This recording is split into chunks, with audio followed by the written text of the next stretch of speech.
যে মানুষের ক্ষতি করে সে নামাজ পড়বে কিন্তু জান্নাত পাবে না, যে মানুষের ক্ষতি করে সে রোজা রাখবে আল্লাহ তার উপর সন্তুষ্ট হবেন না। আর নামাজ রোজায় ঘাটতি আছে, কিন্তু শুধু কুত্তারে পিপাসিত অবস্থায় পানি খাওয়াইয়া জীবনের সব গুনাহ মাপ পাইয়া গেছে, এমন হাদিসও আছে। যেই নারীর প্রসঙ্গে প্রিয় নবীজি এই হাদিস বলেছেন, সে নারী ছিল মূলত পতিতা, সে ছিল চরিত্রহীনা। সে যাচ্ছে মরুদ্যানের পাশ দিয়ে, দেখতে পেল একটি কুকুর জিহ্বা বের করে হাঁপাচ্ছে। সেখানে একটি কূপ ছিল, কূপে নেমে পানি পান করার মতো অবস্থা কুকুরটির ছিল না। কূপ ছিল গভীর, নামলে আর উঠতে পারবে না, মরে যাবে। কিন্তু কুকুরের বড় পিপাসা, ওই পিপাসায় কুকুর জিহ্বা বের করে হাঁপাচ্ছে। ওই পতিতা নারী, কুকুরের পতিতার মনে একটু ভালোবাসা তৈরি হলো। প্রিয় নবীজি বলেন, মহিলা তার ওড়নার সাথে পায়ের মোজা, চামড়ার মোজা ছিল পায়ে, এটা ওড়না দিয়ে বেঁধে কুকুরের মাঝে ফেলেছে। তারপর ওই মোজার ভিতরে সামান্য পানি উঠেছে, ওই পানিটা কুকুরকে খাওয়াইছে। কুকুরের প্রাণ বেঁচে গেল, প্রশান্তি পেল। আল্লাহ এতে খুশি হইয়া ওই পতিতার জীবনের সব গুনাহ মাফ করে রাসূল বলেন তাকে আল্লাহ জান্নাত দিয়ে দিলেন। সুবহানাল্লাহ। সৃষ্টির সেবা হলো, যে কুকুরকে পানি খাওয়াইয়া মহিলা সব গুনাহ মাফ পেয়ে গেল, ওই কুকুর হলো সৃষ্টির মাঝে সর্বনিকৃষ্ট। হাদিসে পাওয়া যায়, যেখানে ছবি টানানো থাকে এবং কুকুর থাকে সেখানে রহমতের ফেরেশতা প্রবেশ করে না। قال رسول الله صلى الله عليه وسلم لا تدخل الملائكة بيتا فيه كلب أو تصوير। প্রিয় নবীজি বলছেন, যে ঘরে কুকুর থাকে, ছবি থাকে, ওখানে রহমতের ফেরেশতা যায় না। যেই কুকুর থাকলে ফেরেশতা রহমতের থাকে না। ওই কুকুরকে পানি খাওয়াইয়া যদি পতিতা জীবনের গুনাহ মাপ পেয়ে যায়, মানুষ সৃষ্টির সেরা, তার উপকার করলে আল্লাহ কত খুশি হয়। মানব সেবা সেরা ইবাদত। قال رسول الله صلى الله عليه وسلم الراحمون يرحمهم الرحمن الراحمون يرحمهم الرحمن। যারা মানুষের প্রতি দয়াদ্র হয়, মানুষের প্রতি দয়া দেখালে আকাশওয়ালা নিজে তার প্রতি দয়াদ্র হয়ে যায়। সুবহানাল্লাহ। অন্য হাদিসে প্রিয় নবী বলছেন, ইরহামু মান ফিল আরদি ইয়ারহামকুম মান ফিস সামা। জমিনে যারা আছে তাদের প্রতি ভালোবাসা দেখাও, তাহলে তুমি আল্লাহর কাছে ভালোবাসা ভিক্ষা করা লাগবে না, আল্লাহ নিজে তোমাকে ভালোবাসবেন। যারা নিজেকে নিয়ে ব্যস্ত তারা ভুলে আছে, মানুষকে আল্লাহ বানাইছে পরোপকারের জন্য, খিজাত লিন্নাস, অন্য মানুষের কল্যাণের জন্য বানাইছে। যে মানুষ অন্যের ক্ষতি করে, বুঝতে হবে সে সৃষ্টির উদ্দেশ্য নষ্ট করেছে। জানি না কোন কবি কবিতা লিখেছেন, চমৎকার লিখেছেন, আপনাকে নিয়ে বিব্রত রহিতে আসে নাই কেহ বনি পরে, সকলের তরে সকলে আমরা, প্রত্যেকে আমরা পরের তরে। মানুষ কষ্টে থাকবে আর আপনি দামি পোশাক পরে মসজিদে গিয়ে সেজদা দেবেন।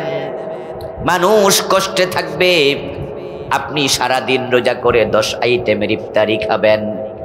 মানুষের কষ্টে সহযোগিতা করবেন না। আপনার এই কষ্টের রোজা, আপনার এই শীতের সকালের নামাজ আল্লাহ নেবেন না।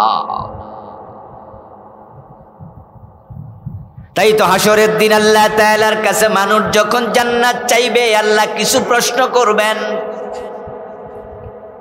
আপনি বলবেন আল্লাহ আমি আপনার কাছে জান্নাত চাই, আল্লাহ বলবেন আমি তোমার কাছে খাবার চেয়েছিলাম, তুমি আমাকে খাবার দেও নাই, আজকে জান্নাত কেন দেব? আপনি বলবেন আল্লাহ আমি জাহান্নাম থেকে পরিত্রাণ চাই, তোমার জান্নাতের মেহমান হয়ে ঢুকতে চাই, আল্লাহ বলবেন তোমার কাছে অসুস্থ অবস্থায় একটু ওষুধ কেনার টাকা চেয়েছিলাম, তোমার সামনে গাড়ি অ্যাক্সিডেন্ট করে অসুস্থ হয়ে পড়েছিলাম, তুমি হাসপাতালে নেও নাই, 10টা টাকা দিয়া একটু ঔষধ কিনে দেও নাই, আজকে আমার কাছে জান্নাত চাও কেন? আমি জান্নাত দেব না, তুমি সরো। হাসরের দিন বলিবেন খোদা হে আদম সন্তান, তুমি মোর সেবা করো নাই, যবে ছিনু রোগে অজ্ঞান। বলিবে মানুষ হে প্রভু কর্তার, আমরা কেমনে লইব তোমার পরিচর্যার ভার। বলিবেন খোদা দেখনি মানুষ কেঁদেছে রোগের ঘরে, তারি শুশ্রূষা করিলে তুমি সেথায় পাইতে মোরে। এটা কবির কবিতা নয়, এটা সহিহ বুখারীতে একটি হাদিসে কুদসির কবিতার অনুবাদ, কাব্যিক অনুবাদ মাত্র, এটা কবি বানায় নাই। সহিহ বুখারীর হাদিস, আল্লাহ বলবে ভিক্ষা চেয়েছিলাম কেন দিলা না? প্রিয় নবীজি বলছেন যখন কোনো মানুষ অন্য মানুষকে সাহায্য করে, ভিক্ষুক খাবার চায়, ভিক্ষা চায়, রাসূলুল্লাহ বলছেন যখন কেউ হালাল কামাই থেকে খেজুর দেয়, এক টুকরো রুটি দেয়, 10টা টাকা দেয়, ফাইন্নাল্লাহা ইয়াতাকাব্বালুহু বিয়ামিনিহি, এটাও সহিহ বুখারীর riwayat। প্রিয় নবী বলেন ওই ভিক্ষুকের থালায় তোমার টাকাটা পড়ার আগে আল্লাহ নিজের ডান হাতটা বিছায়া দেয়। সমাজের প্রতি কিছু দায়িত্ব দিয়ে আল্লাহ তাআলা আপনাকে আমাকে বানাইছে। এই দায়িত্ব হলো 2 ভাগে বিভক্ত। এক প্রকার দায়িত্বকে বলা হয় ইবাদত, আরেক প্রকার দায়িত্বকে বলা হয় মুআমালা। কিছু দায়িত্ব আছে ইবাদতের সাথে সম্পৃক্ত, আর কিছু আছে লেনদেনের সাথে সম্পৃক্ত। মা বাবার খেদমত এটাও ইবাদত, মসজিদে নামাজ পড়া, রমাদানে রোজা রাখা এটাও ইবাদত। কিছু আছে ইবাদত আল্লাহ বলছেন এগুলো ইবাদত, রাসূল বলেছেন। আর কিছু আছে দায়িত্ব, লেনদেন, মুআমালাত, মুআশারাত, যেগুলো ছাড়া ইবাদত কবুল হয় না। শুধু ইবাদত করেও জান্নাত পাওয়া যাবে না যদি মুআমালাত, মুআশারাত খারাপ হয়। মানুষের ক্ষতি হয় এমন কাজ যারা করে, তারা তাহাজ্জুদ পড়েও আল্লাহর ওলি হতে পারবে না। মুআমালাতের সাথে ইবাদত জড়িয়ে আছে। এজন্য এক আয়াতে বলতেছে ওমা খালাকতুল জিন্না ওয়াল ইনসা ইল্লা লিয়াবুদুন, আমি ইবাদতের জন্য মানুষ বানাইছি। আর এক আয়াতে কয় উখরিজাত লিন্নাস, আমি মানুষের কল্যাণের জন্য মানুষ বানাইছি। 2 আয়াত যেহেতু আছে, 2টাই কোরআনের ভিতরে আছে, তাই একটা মানবেন আর একটা ছাড়বেন, এই অধিকার আপনার আমার নাই। ইবাদত মুআমালাত 2টা একসাথে করতে হবে। যদি আপনি মুআমালাতটা ভালো করেন আল্লাহর রহমত পাবেন তাড়াতাড়ি, কারণ মুআমালা আল্লাহর সাথে হয় না। আল্লাহর সাথে আমাদের কোনোদিন লেনদেন হয়েছে নাকি? আল্লাহ থেকে আমরা কোনো তরকারি কিনছি? আল্লাহর কাছে গরু ছাগল বিক্রি করছি? মুআমালা হয় মানুষের সাথে। ইবাদত আল্লাহর সাথেও আছে, মানুষের সাথেও আছে। যেমন দান করা, সাদকা করা, গরিবের হাতে দেবেন, কিন্তু এটা ইবাদত, এটা মানুষের সাথে সম্পৃক্ত ইবাদত। কিন্তু মুআমালাটা হবে ডাইরেক্ট মানুষের সাথে। এখানে ঘাটতি থাকলে আল্লাহ আর ইবাদত নেয় না। আর যে ব্যক্তি মুআমালাত ভালো রাখে তার কম ইবাদতেও আরশের মালিক খুশি হয়ে যেতে পারে। অনেক হাদিস আছে বিষয়ে।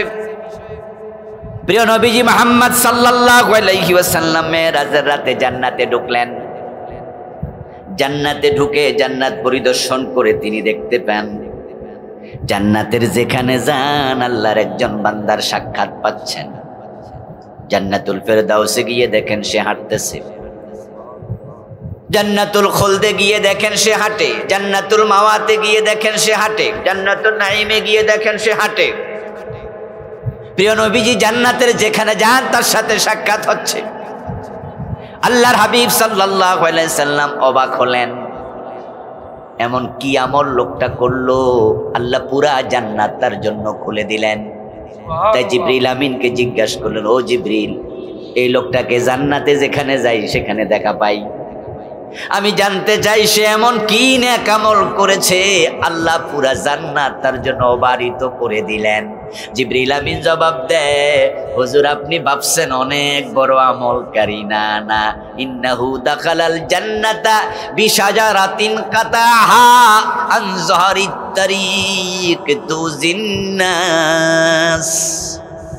ও রাসূল, অনেক বড় আমল করে জান্নাত পায় নাই, মানুষের চলাচলের পথে একটা গাছ ছিল, রাস্তার মোড়ে রাতের বেলায় অপরিচিত পথিক যখন পথ চলতো, মাঝে মাঝে ওই রাস্তায় এসে হোঁচট খাইতো, ধাক্কা খাইতো, কষ্ট পাইতো। এই লোকটা সিদ্ধান্ত নিল, মানুষের চলাচলের পথ আমি নিষ্কণ্টক করে দেব। গাছটা কেটে ফেললো, চলাচলের রাস্তাটা নিরাপদ করে দিল, মানুষের উপকার করে দিল। আল্লাহ এত খুশি হলো, ওই আমলের ওসিলায় পুরা জান্নাত তার জন্য খুলে দিল। পরোপকার বড় দামি জিনিস, এই জন্য মুআমালায় হওয়া লাগবে 1 ক্লাস। ইবাদতে যদি ঘাটতি কিছু থাকেও তার কাছে তাওবা করে মাপ পাওয়ার সম্ভাবনাও আছে এবং ইজি। কারণ আল্লাহ এত বড়, তিনি এত মহান যে আপনার মতো আমার মতো লোক, মানে আল্লাহ যদি চায় যে ক্ষমা করে দেই, এটা আল্লাহর কিচ্ছু না, কোনো ব্যাপার না। মাঝে মাঝে আপনি ভাবেন, আমি ভাবি যে বেশি অন্যায় করে ফেলছি, মাপ চাইতেও তো শরম লাগে। আমার দোস্ত বলুন তো, একটা হাতির পিঠের উপরে উঠে যদি একটা মশা লাফায়, একটা মাছি হাতির পিঠে উপরে উঠে লাফ মারে আর হাতিরে বলে তোরে পা দিয়া পাড়াইয়া মাইরালাম, আচ্ছা হাতির কিছু আসে যায়? এই মাসি মশা হাতির পিঠে উঠটা যতই পায়া দিয়া লাথি মারুক, কিল মারুক, ঘুষি মারুক, লাফ মারুক, শীত হোক, কাইত হোক, হাতি তো এটা ভাবেই না ফিরে কেডারে, হাতি টেরিফায় না, এটা তার কাছে কিচ্ছু না। তো আপনার মতো আমার মতো এই ছোট মানুষ মহান আল্লাহর কাছে কি? এই জন্য মানুষ যখন আকাশ পরিমাণ গুনাহ করে, তাওবা করে, 1 সেকেন্ডে সব গুনাহ আল্লাহ মাফ করে দেয়। এমন হাদিস আছে না নাই? শুধু মাফই করে না, ইউবাদদিলুল্লাহু সাইয়্যাতিহিম হাসানাত। আল্লাহ কোরআনে বলেন, তাওবা করলে যে গুনাহ ছিল আমি সেটারে সওয়াব বানায়া দেই। কিন্তু মুআমালার বিষয়টা খুব সাবধান থাকেন। যদি মানুষের একটা হক নষ্ট করেন আর সে ক্ষমা না করে, আল্লাহ ক্ষমা করবেন না। বিখ্যাত মুহাদ্দিস সুফিয়ান আস-সাউরি রাহিমাহুল্লাহ বলছেন, আল্লাহ কাইতাল্লাহ বিসাবঈনা যানবিন ফীমা বাইনাকা ওয়া বাইনাল্লাহ ওয়া নু আলাইকা মিন যানবিন ওয়াহিদিন ফীমা বাইনাকা ওয়া বাইনাল ইবাদ। সুফিয়ান আস-সাউরি অনেক বড় মুহাদ্দিস, ইমাম বুখারীর উস্তাদ, উস্তাদের উস্তাদ। উনি বলতেছেন, শোনো, তুমি যদি 70টা বড় বড় গুনাহ কইরা আল্লাহর সামনে যাও, কয়টা? ওমা, এত মানুষ কথা বলে না কেন? কয়টা? 70টা। ওয়াজ কিছু বাড়িতে নিয়ে না, 70টা বড় বড় গুনাহ হতে পারে মদ খাইছো, হতে পারে জেনা করছো, আরো বড় বড় গুনাহ 70টা লইয়া আল্লাহর সামনে গেলাম। তোমার জন্য 70 গুনাহ মাপ পাওয়ার সম্ভাবনা আছে। 70 গুনাহ হওয়ান হালকা হতে পারে। যদি মানুষের সাথে একটা গুনাহ করে মরো, সেটা তোমার জন্য হালকা মনে করিও না। আচ্ছা, কোন মানুষের নাম কি রহমান হতে পারে? আরে হ্যাঁ না বলেন না ভাইয়েরা। কোন মানুষের নাম গাফফার হতে পারে? এই নামটা কার? আল্লাহ। এই জন্য উনি চাইলে 70টা মাফ করেন। সুবহানাল্লাহ। কিন্তু মানুষ বড় কৃপণ, মানুষ বড়ই কৃপণ, মানুষ বড় প্রতিহিংসুক, মানুষ সৃষ্টিগতভাবে কৃপণ।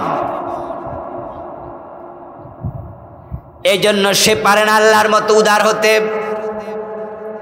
আমরা যতই নিজের নাম রাখি আব্দুর রহমান, কিন্তু রহমানের রহমত কতটুকু ভিতরে আছে? আপনি আমার সাথে একটা বেয়াদবি করবেন, করার পরে আপনি আমার কাছে 30 বার সরি বলবেন, আমি একবারে মাফ করে দিলাম। দ্বিতীয়বার সরি বললেন, আরে বললাম ভাই মাফ করে দিছি। তৃতীয়বার চতুর্থবার বিরক্ত হয়ে বলবো আর কোনোদিন সরি বলবেন না, আপনারা আমি অনেক আগে মাফ করে দিছি, ঠিকই মাফ করে দিলাম। 10 বছর পরে দেখা হওয়ার পরে আবার মনে পড়বে বেটা কিন্তু আমার ক্ষতি করছিল, বেয়াদবি করছিল, মাফ করছি কিন্তু মন থেকে বলতে পারি নাই। আর আল্লাহ এমন গাফফার, তিনি এমন ভাবে ক্ষমা করেন যেন ব্যক্তি গুনাই করে নাই। আল্লাহ মনেও রাখে না, সব মাফ করে দেয়। তাই মানুষের হক নষ্ট করে যদি মারা যান, তাহলে হতে পারে ওই লোকটার একটা অপরাধ যার সাথে আপনি করছেন, সে বলবো আল্লাহ আমি ক্ষমা করতে রাজি না, করবো না। তাহলে আপনাকে আপনার আমল নামার নেকি তাকে দিতেই হবে। গত 2-3 দিন আগে কোন মাহফিলে জানি, ওই বাংলাদেশের টাকা লুট কইরা চুরি কইরা যে কানাডায় বাড়ি বানাইছে, বেগমপাড়া বানাইছে, ওই প্রসঙ্গে আলোচনা করছিলাম। করতে গিয়ে বললাম যে নেত্রী বলছে উনার ফিয়ন নাকি 400 কোটি টাকার মালিক। বলছেনি? আচ্ছা, এই টাকাটি কার? উনার নিজের না পাবলিকের? পাবলিকের না। 400 কোটি টাকা বেটা কামাইছিল। আর এত টাকা কি কামান যায় নাকি? এত সোজা নাকি? 400 কোটি। কারোর যদি 500 টাকার নোট দিয়া কয় গন তেমন 1-2 বছর 4 বছর লেগেছে। তা আমি ওয়াজের মাঝে বলতেছিলাম যে এই 400 কোটি টাকা, শুধু 400 কোটি নয়, 10,000 কোটি টাকা চুরি করছে এমন লোক বাংলাদেশে আছে। এসালম গ্রুপ নিচে কত হাজার কোটি টাকা? আরো বেশি। খবর বিভিন্নভাবে আসতেছে। কত ব্যাংক খালি করে ফেলছে, ইসলামী bank, Exim bank, Arafah bank, কত ব্যাংক খালি করে নিয়ে গেছে টাকা। তো আমি বলতেছিলাম যে 400 কোটি টাকা যে নেত্রীর ফিয়ন নিল, এগুলো তো মানুষের টাকা, এগুলো 18 কোটি মানুষের টাকা। এই কথা যখন বলছি, কোনা থেকে এক মুরব্বী খারে এক, হুজুর তাহলে আমারটা আমি ছাড়বো না। মানে ওই মুরব্বী এই দিন টের পাইছে যে টাকার হক উনারও আছে। যখন বললাম যে এগুলো তো মানুষের টাকা, মুরব্বী কে তাহলে আমারটা আমি ছাড়বো না, আর যে ছাড়ুক গা ছাড়ুক, আমি ছাড়তাম। মানে হাসরের ময়দানে আমি তারা ধরবই। সুফিয়ান আস-সাউরি রাহিমাহুল্লাহ এই জন্য বলেছেন যে মানুষের সাথে লেনদেনে খুব সাবধান থাকবা। তো আজকের যে মাহফিলটা, এটা চাঁদপুর বাজার ব্যবসায়ী তাদের উদ্যোগে মাহফিল। মানুষ যখন ব্যবসায়ীদের কাছে যায় তখনই মূলত লেনদেনটা বেশি হয়। লেনা দেনা, আদান প্রদান, লেন দেন। আমার বন্ধু, আমরা এখানে যারা আছি আমরা সবাই কম বেশি ব্যবসায়ী। জীবনে কোনোদিন কিছু বিক্রি করেন নাই এমন এখানে কয়জন আছেন? গাছের আম বেচছেন, লাউ বেচছেন, গরু বেচছেন, ছাগল বিক্রি করছেন, দুধ বিক্রি করছেন, জায়গা জমিন বেচছেন, বেচেন নাই? ডিম বেচছেন। এই যে ছোট ফলাফান আছে, হেরাও ডিম 2-1টা বেচছে, মারে না কইয়া চুরি কইরা নিয়ে বেচালাইছে। আমার বন্ধু, আমরা সকলে ব্যবসায়ী, কেউ কিনেছি কেউ বেচেছি। এখন এই যে লেনদেন আমরা সবাই করছি, এই লেনদেনের সময় আল্লাহর কথা মনে থাকে কয়জন মানুষের? দুনিয়ার মানুষগুলো লেনদেনের কারণে জাহান্নামে যাবে সবচেয়ে বেশি। রাসূলুল্লাহ সাল্লাল্লাহু আলাইহি ওয়াসাল্লাম আমাদেরকে আল্লাহর পক্ষ থেকে মেসেজ শোনাচ্ছেন। আল্লাহ বলছেন ওয়াইলুল লিল মুতাফফিফিন, যারা ওজনে কম দেয় তারা ওয়াইল দোজকের অধিবাসী। যারা ওজনে কম দেয় তারা ওয়াইল দোজকের অধিবাসী। ওয়াইল কি? আল ওয়াইলু ওয়াদিন ফি জাহান্নাম, এটা জাহান্নামের একটি গর্ত, একটি উপত্যকা। ইহাবি ফিহিল কাফিরু 40 খরিফা ক্বাবলা আন ইয়াবলাগা কারাব। এই গর্ত এত গভীর হবে, জাহান্নামীকে যখন ফেলে দেয়া হবে তলায় যেতে 40 বছর লাগবে। প্রিয় নবীজি সাল্লাল্লাহু আলাইহি ওয়াসাল্লাম একদিন একটা খুলি দেখলেন, খুলি, পুরান কবর, মাথার খুলি দেখা যায়। আল্লাহর হাবিব খুলিটাকে ইঙ্গিত করে বললেন, শোনো, এই খুলির মতো এক টুকরো সীসা যদি আকাশের উপর থেকে জমিনের দিকে ছেড়ে দেয়া হয়, সন্ধ্যা হওয়ার আগে জমিনে চলে আসবে। যদিও জমিন থেকে আকাশের দূরত্ব 500 বছরের রাস্তা। এই সীসা যদি আকাশ থেকে জমিনে ছেড়ে দেয়া হয়, তলায় আসতে, জমিনে আসতে লাগবে সন্ধ্যা পর্যন্ত সময়। কিন্তু ওই জাহান্নামের ওয়াইল নামক জায়গায় যদি এই সীসা ছেড়ে দেয়া হয়, তলায় যেতে 40 বছর লাগবে। আকাশ থেকে দূরে, আর ওয়াইল জাহান্নামের গর্ত কত গভীর। যারা ওজনে কম দেয় তার ব্যাখ্যা কি? আল্লাযীনা ইযা কাতালু আলান নাসি ইস্তাওফুন ওয়া ইযা কালুহুম আও ওয়াজানুহুম ইখসিরুন। আল্লাহ তাআলা এবার ব্যাখ্যা করেন, ওজনে কম দেয়া মানে হলো আনতে বেশি আনে, দেয়ার সময় বেশি দিতে রাজি না, কম দিয়া খুশি।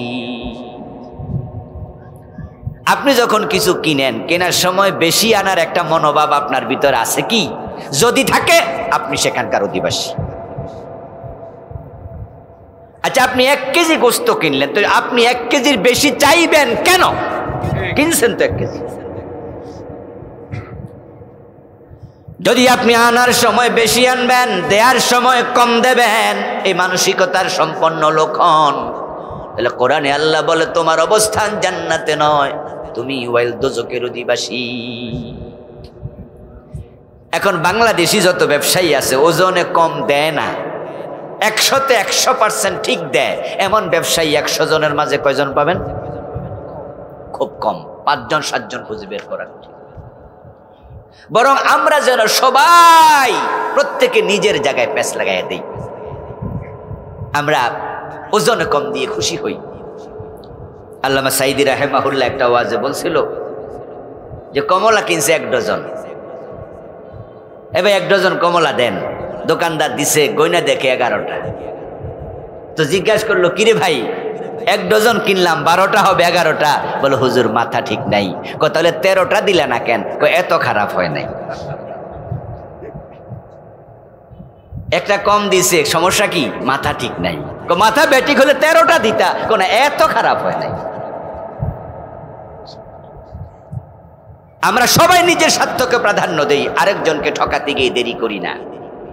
আপনি রড কিনবেন, আপনি বালি কিনবেন, আপনি লবণ কিনবেন, আপনি চাল কিনবেন, ডাল কিনবেন, যদি আপনি দাঁড়ায়া না থাকেন, আপনি ঠিকঠাক মতো হিসাব না নেন, তাহলে দেখবেন 100 জনের মাঝে 98 জন আপনাকে ঠকাই দেবে। লেনদেনের ব্যাপারে সাবধান হবেন। ব্যবসা করতে গেলেন, মানুষকে ঠকায়া নিজের লাভকে প্রাধান্য দিলেন। এই যে মানুষকে ঠকায়া কিছু কম দিলেন, আসলে তো কম দেওয়ার সুযোগ নাই। কারণ যতটুকু কম দিলেন, এটা যে কিনেছে সে জানে না, কিন্তু আসমানের মালিক সব জানে। তিনি বলছেন কুল্লা শাইইন আহসাইনাহু কিতাবা, আমি সব কিছু কিতাবের মাঝে লিখে রাখি। আপনাকে আমি বলছি দোস্ত ভাই, এই ব্যবসায়ী আঙ্কেল আমার 1 কেজি গোস্ত দেন। 1 কেজি গোস্ত কত? 1 কেজি মাছ কত? উনি বলল যে 1 কেজি গোস্তর দাম 650 টাকা। আমি কিন্তু 1 পয়সা কম দেই নাই, 650 টাকা দিয়েছি। 650 দিয়ে আমি বুঝালাম যে আমি 1 কেজি পাওয়ার মালিক, আপনি 650 টাকার মালিক। উনি যদি আমারে 50 গ্রাম কম দেয় তাহলে 50 গ্রামকে আমি পানা থাকলাম না? আল্লাহ বলা আমি এটা লিখে রাখি। উনি যে আমার 50 গ্রাম কম দিছে, আমি তো আর এটা বাড়িতে না মাপমো না, আর এটা নিয়ে আমার মাথা হেডেকও নাই। আমি কইছি দিছে যে বাড়িতে রান্না করে খাইছি। হাসরের দিন আল্লাহ তাআলা আমাকে জানাইয়া দেব, আবুল কালাম আজাদ বাশার তুমি উনার কাছে 50 গ্রাম পানা আসো। এই জন্য আল্লাহকে বলে আলাইসাল্লাহু বিহাকামিল হাকিমিন, তিনি সব বিচারকের সেরা বিচারক। প্রিয় নবীজি সাল্লাল্লাহু আলাইহি ওয়াসাল্লাম বলুন তো সাহাবাদেরকে বলতেছো, আমার সাহাবারা বলো তো কিয়ামতের দিন সবচেয়ে কাঙ্গাল হবে কে? মুফলিস কে? মান হুয়াল মুফলিস? সাহাবারা বলি ইয়া রাসূলুল্লাহ, যার টাকা পয়সা নাই তাকে তো আমরা কাঙ্গাল দরিদ্র মুফলিস মনে করি। প্রিয় নবী বলছেন না, আমি সেটা বুঝাই নাই। আমি বুঝালাম এমন কিছু মানুষ আল্লাহর সামনে হাজির হবে যাদের পাহাড় পরিমাণ নেক ছিল, নামাজ পড়ছে, রোজা রাখছে, হজ করছে, যাকাত দিছে, দান করছে, সাদাকা করছে, মায়ের খেদমত, বাবার খেদমত কোনোটাই বাদ দেয় নাই। অনেক বড় ইবাদতকারী ছিল, অনেক পাহাড় উঁচু পরিমাণ সওয়াব নিয়ে আল্লাহর সামনে গেছে, কিন্তু তার কাছে মানুষের পাওনাও আছে, ফাইল আটকাইয়া গোশ খাইছে। অফিসের মাঝে সরকার আপনাকে চাকরি দিছে, আপনার কাম হলো এই ফর্মুলার ভিত্তিতে মানুষ কাগজপত্র জমা দেবে, আপনি সিগনেচার করলে এটা উপরের টেবিলে যাবে, উনি আবার কাগজপত্র দেখবে সব অ্যাকুরেট আছে, সিগনেচার করলে ফাইনাল হবে। তারপরে উনি উনার ব্যবসায়ের টাকা, উনার লেনদেনের টাকা, উনার পেনশনের টাকা, যে যা পাবে সরকার তাকে টাকা দেবে। আপনার দায়িত্ব কাগজপত্র দেখে দেয়া। আপনি অফিসার, সরকার আপনাকে জন্য মাসে 50,000 বেতন দেয়, কিন্তু আপনি দেখলেন কাগজপত্র সব ঠিক, কিন্তু ফাইলে সিগনেচার করেন না। এখন পেনশন পাওয়ার জন্য স্কুলের টিচার যায় বলতেছে, স্যার আমার তো কাগজপত্র জমা দিয়েছি 6 মাস হয়ে গেছে, স্যার ফাইলটা তো আপনার টেবিলে, আপনি একটু কাগজপত্র দেখে একটু সিগনেচার দিলে তো আমি টাকাটা পাই। অফিসার কয়, টাকা আমনে ফাইলেন, আমার লাভ কি? এই যে আমি সিগনেচার দিলেই আপনি 2 মাস পরে 3 মাস পরে 50 লাখ পেয়ে যাবেন, আমার লাভটা কি? আমি কি পাইলাম? বলে স্যার আপনারে বেতন দেয় না সরকার? রাহেন মিয়াছে বেতন, এই বেতনে সংসার চলে। এখন আপনি যদি 1 লাখ আমারে দেন তাহলে আমি সিগনেচার করব। ঘোষণা দিলে ফাইলে সাইন হবে না, তাই 1 লাখ টাকা উনি দিতে বাধ্য। 50,000 এবার নেগোসিয়েশন চলছে, স্যার 1 লাখ দেবো না স্যার, 30,000 দেবো, 50,000 দেবো। এবার তিনি সাইন করে দিলেন। আপনাদের কাছে আমি প্রশ্ন করতে চাই, এই 50,000 যে উনি নিলেন, এটা কি উনার কামাইয়ের টাকা না উনার পেনশনের টাকা? পেনশনের টাকা। তো পেনশনের টাকা উনার, খাইলাম যে আমি। উনি কি শখে দিছে না বাধ্য হইয়া? বাধ্যটা কে করছে? আমি করছি, আমার কাছে পাই। আপনি কি আমার ভয় দেখাবেন? বলবেন যে হুজুর আপনি গোশ খান, স্যার তাহলে আমি কিন্তু উপরে বিচার দেব। মুস্কি হাসি দিয়ে বলবে, আমি কি একা খাই, ওখানেও 5% দিই, আপনি পারলে বিচার দেন গা। এখন আপনি যদি চুপ থাকেন, আপনি টাকা দিবেন না, আপনারটা 6 মাস না 6 বছর ঘুরবে, আপনি পেনশন পাবেন না। নিজের হক আপনি বাধ্য হয়ে যে 20,000 দিলেন, আল্লাহ বলে কুল্লা শাইইন আহসাইনাহু কিতাবা, তুমি ভুলে যাবে, তুমি মরে যাবে, তুমি চলে যাবে, তুমি পচে যাবে, তুমি গলে যাবে, আমি আল্লাহ ভুলি না, আমি সব লিখে রাখি। ওই যে আপনি 1000 গ্রাম দেবেন, 1 কেজি দিচ্ছেন 900 গ্রাম, 100 গ্রাম আমি পানাম, আল্লাহ বলে আমি লিখে রাখবো। কিয়ামতের দিন ওই ব্যক্তি বলবে, ওই ব্যক্তিকে বলবে তোমার কাছে সে পানা আছে, এখন তার 100 টাকা ফিরে দাও, 50 টাকা ফিরে দাও, 20,000 10,000 যা নিছো ফিরে দাও। কিন্তু সেখানে তো সাথে করে টাকা কেউ নেয় না, মাটির নিচে কাগজের টাকা চলে না। তখন সে বলবে আল্লাহ আমি কোত্থেকে টাকা ফিরে দেব, টাকা তো নাই। সময় কম, কথা অনেক বেশি। আমি আমার একটা জায়গা ভরাট করার জন্য মাটিওয়ালার কাছে গেলাম, মাটি কিনবো। যাওয়ার পর উনি বলছে, হুজুর আমার 2 ছেলে হেফজখানায় পড়ে। হুজুর আপনারও তো আমি চিনি, আমিও ইসলামওয়ালা, দাঁড়িয়ে আছে ওনার সুন্দর দাবি, 5 ওয়াক্ত নামাজ পড়ি, আমার থেকে মাটিটা নেন, আমি কিন্তু 2 টাকা কমে দিতে পারবো না, ঠিক এই রেটে দেব, তবে হুজুর আমি যা মাটি কথা তাই দেব, কম দেব না। আমি জিজ্ঞাসা করলাম, তো মাটি কম দেবেন কেমনে? বলে হুজুর কোন কি, এক গাড়ির মাঝে 200 ফিটও ধরে, আবার 150 ফিটও ধরে, আমি 150 ফিট কইয়া 100 ফিট দিয়ে দেবো, আপনি বুঝতে পারবেন। আমি বললাম এমন ব্যবসা হয়? বলো হুজুর 100-র মাঝে 99 জনই ব্যবসা করে। তখন আমি বললাম, ভাই শোনেন, এই যে বেটা আমারে 150 ফিট কইয়া 130 ফিট দেবে, বাকি 20 ফিট হে আমারে দেবে না, একদিন দিতেই হবে, তবে যেদিন দেওয়ার জন্য কোনো পকেটে টাকা থাকবে না। প্রিয় নবীজি বলছেন যে পাওনাদার আছে, আল্লাহ বলবে দে তার টাকা ফিরাইয়া, দিতে পারবে না ফিরিয়ে, আল্লাহ বলবে আমল নামা থেকে সওয়াব দিয়ে দাও, সওয়াব দিতে থাকবে, পানাদারের অভাব নাই। নিজের বাপ মরে গেছে, মা মরে গেছে 5 বছর 7 বছর আগে, বোনের জমি এখনো দেন নাই, এমন ভাই 2-4 জন আজকের মাহফিল আছে। এই অবস্থায় মরে যাবেন, বোনকে জমি দিয়ে যান নাই, হাসরের দিন বোন বলবে আল্লাহ আমি জমি পাওনা ছিলাম সেটা আপনি আদায় করে দেন। আল্লাহ বলবে এই নামাজি, তোমার বোন যে জমিটা তোমার কাছে পানা ছিল সেটার মূল্য 10 লাখ টাকা, তুমি তার 10 লাখ টাকা ফিরিয়ে দাও। বলবেন আল্লাহ টাকা তো নাই।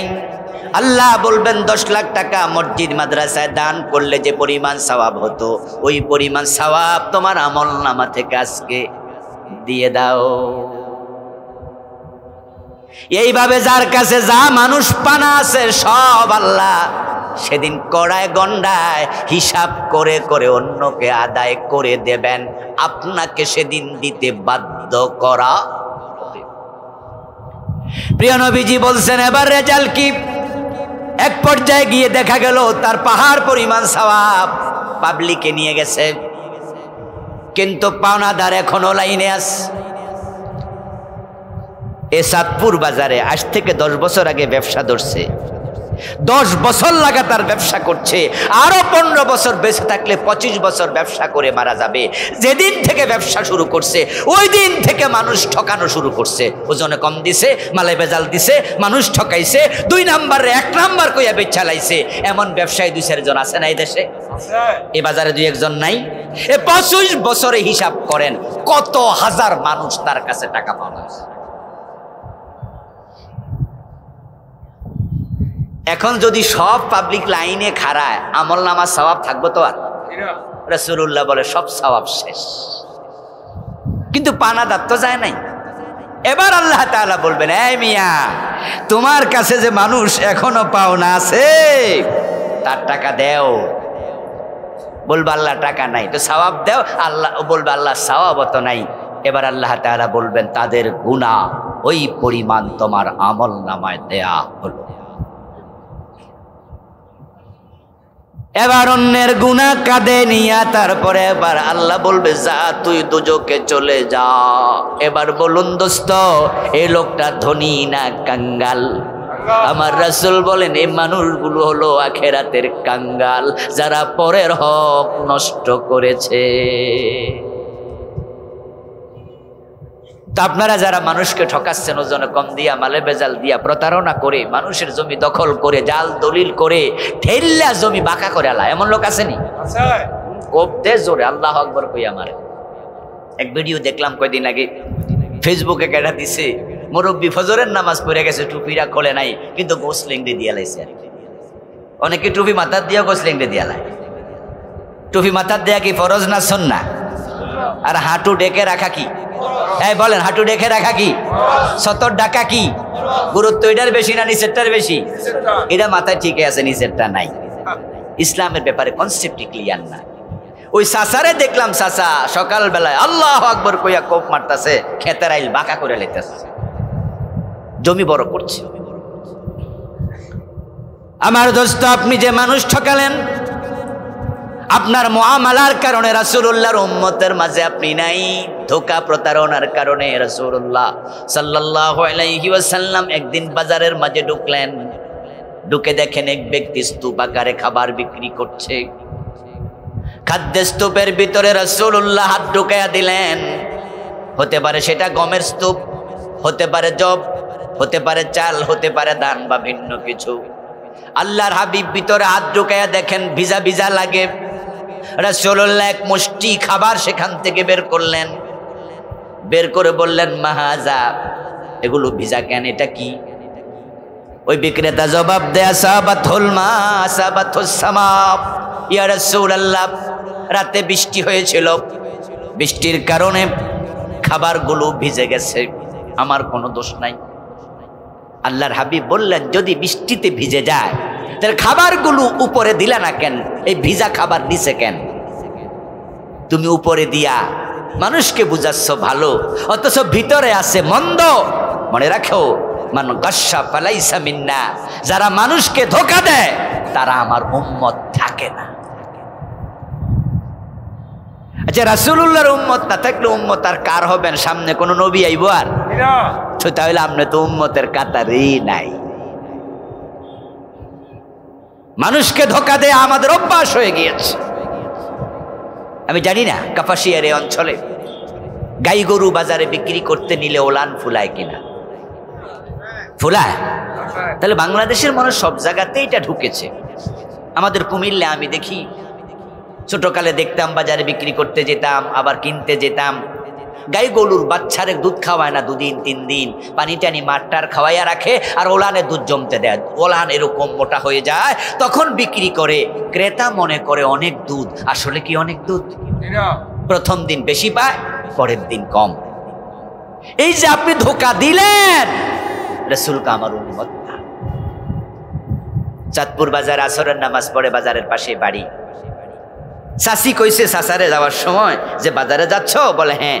আচ্ছা, বাজারে যাওয়ার সময় তাহলে লাউটা একটু নিয়ে যাও, বাচ্চারা তো অনেকদিন ধরে খায় না, আর তরকারি লাউটা নষ্ট হবে, এটা বিক্রি করে অন্য কোনো নিয়ে আসো। অন্য কিছু কেনার জন্য লাউটা বাজারে আনছে। অজু টুজু করে সুন্দর করে আসরের নামাজ পড়ার নিয়তে বাইর হয়েছে। লাউটাও বেচলাম, আসরের নামাজও বাজারের মসজিদে পড়লাম। গাছ থেকে লাউটা ছিঁড়ে হাতে নিল, হাতে নিয়ে দেখে পেট বরাবর পোকে খাওয়ার ছিদ্র। লাউয়ের মাঝে মাঝে মাঝে পোকে ধরে না? একটু হালকা পোকে খাইছে, কিন্তু ছিদ্রটা বোঝা যায় না তেমন, তবে ছিদ্র ওনার চোখে পড়ছে। এখন এই নামাজি চাচা লাউটা বাজারে বিক্রি করতে এনে মাটির মাঝে রেখে যখন রাস্তার পাশে দাঁড়ায় আছে অন্য বিক্রেতাদের সাথে, তখন কি লাউয়ের ছিদ্রটা উপরের দিকে দেয় না নিচের দিকে দেয়? কেন? ক্রেতা যেন টেন না পায়। এটা আমাদের মানসিক।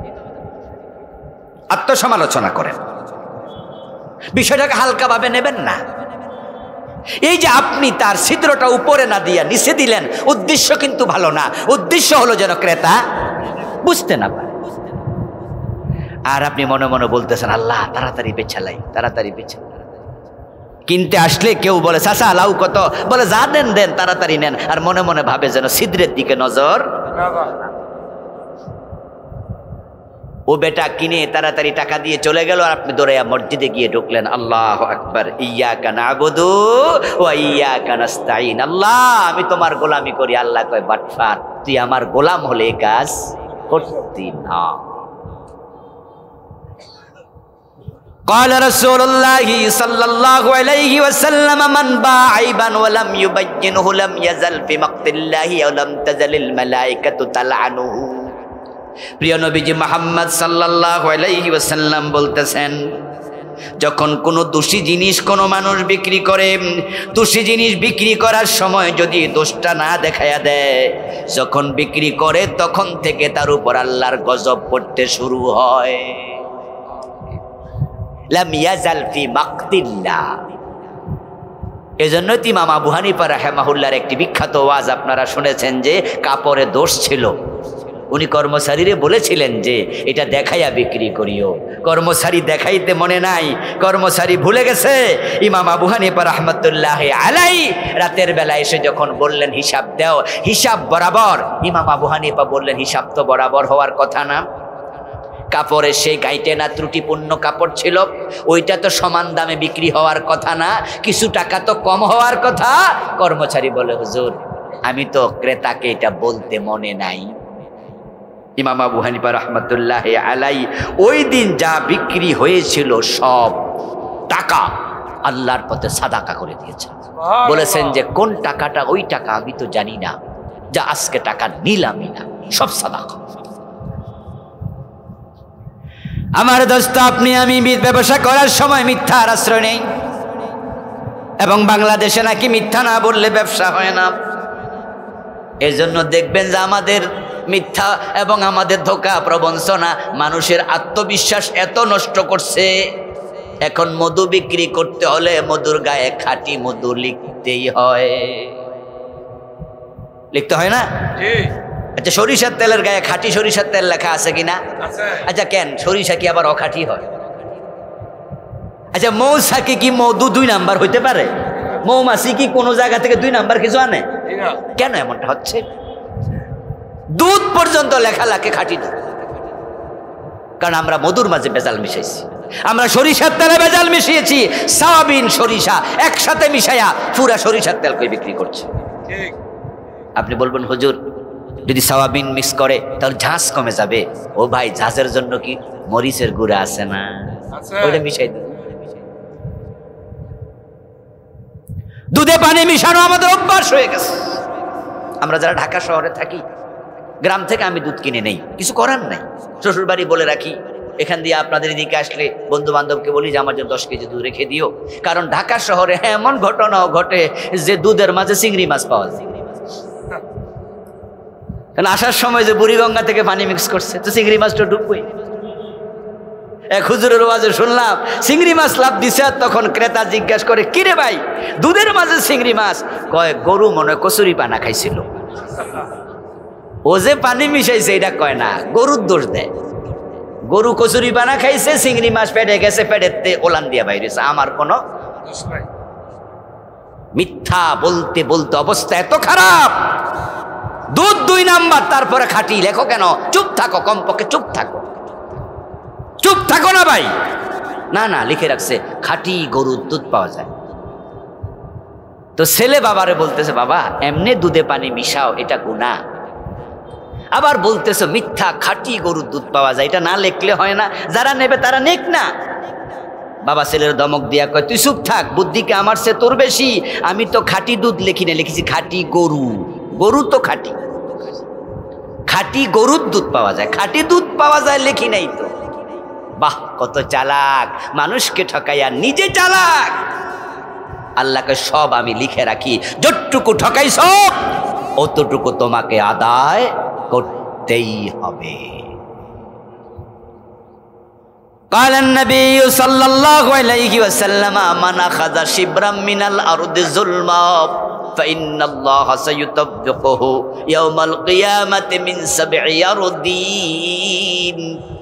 জোর করে 1 বিঘত জমিন দখল করেছেন, এটা 7 গুণ বড় করে আল্লাহ গলায় ঝুলাইয়া দেবে। বেচার সময় কম, দলিলে আছে বেশি, দলিলে আছে এখানে 5 শতক জমি, মাপার পরে দেখা যায় 4 শতক। কিন্তু হে গো ধরে বসে না, দলিলে যা আছে তাই নিতে। কেন রে ভাই, আপনি এমনটা কেন করছেন? ফিজিক্যাল যা আছে আপনার চেয়ে বেশি বেচার অধিকারই নাই। শোনেন, এই যে আপনারা এগুলো করছেন, আমরা করছি, এই জন্য আল্লাহর হিসাব কিন্তু একবারে নিরেট হবে হাসরের দিন। দুনিয়ার যত ব্যবসায়ী লেনদেনকারী আছে, আপনি আমি, কেউ ছোট ব্যবসায়ী, কেউ বড় ব্যবসায়ী, কেউ এক সাময়িক ব্যবসায়ী, কেউ কন্টিনিউ ব্যবসায়ী। আমি না বলেছি ডিম আপনি বিক্রি করছেন, আপনিও ব্যবসায়ী, দুধ বেচেন, আপনিও ব্যবসায়ী। হাসরের ময়দানে আল্লাহ তাআলা সব ব্যবসায়ীকে পাপিষ্ঠের কাতারে দাঁড় করাবে একবারে শুরুতে। قال رسول الله صلى الله عليه وسلم التجار يحشرون يوم القيامة فجارا إلا من اتقى وصدق وبر। আল্লাহর হাবিব বলছেন, আল্লাহ তাআলা ফেরেশতাদেরকে বলবেন, দুনিয়ায় যারা বেচাকেনা করছে এমন প্রত্যেকটা লোক ব্যবসায়ীকে পাপিষ্ঠের কাতারে দাঁড় করাও। ফেরেশতা তোমরা চারপাশে গোল হইয়া দাঁড়াও। সব ব্যবসায়ীকে পাপিষ্ঠের কাতারে দাঁড় করানো হবে। তারপরে আল্লাহ বলবেন তিনটা ক্রাইটেরিয়া দেখে তাদেরকে বের করো। ইল্লা মানিত্তাকা, যে ব্যক্তি ব্যবসা করতে যায় আল্লাহরে ভয় করছে তাকে বের করে নিয়ে আসো। ওয়া সাদাকা, যে সত্য কথা বলেছে, কোনোদিন মিথ্যা কথা বলে বেচা কেনা করে নাই, তাকে বের করে আনো। ওয়া বাররা, যে কল্যাণমুখী ছিল, পরোপকারী ছিল, মানুষের ক্ষতি করে ব্যবসা করে নাই, তাকে নিয়ে আসো। এই তিন গুণ দেখে দেখে বের করে এবার আল্লাহ বলবেন তাদেরকে নবী এবং সিদ্দিকদের সাথে হাসরের মাঠে তোলো। আজান কয়টায়? 4টায় আজান দিয়ে দেবেন। ও তাহলে 4:15 জামাত না? আজানের সময় যদি হয়ে যায় তাহলে আমরা আলোচনা হয়ে গেছে, সময় আর 1-2 মিনিট আছে। আমরা আজকের মতো আলোচনা এখানে শেষ করতে চাই। আমরা মুআমালায় আমরা সতর্ক হব। রাজি আছেন তো ইনশাআল্লাহ? লেনদেনে মানুষকে ঠকাবো না। আপনি ঠকাবেন না, আল্লাহ আপনারে ঠকাবে না। আপনি ঠকাবেন, আল্লাহ আপনাকেও ঠকাবে। প্রিয় ভাইয়েরা, আমরা দোয়া করে বিদায় নিতে চাই।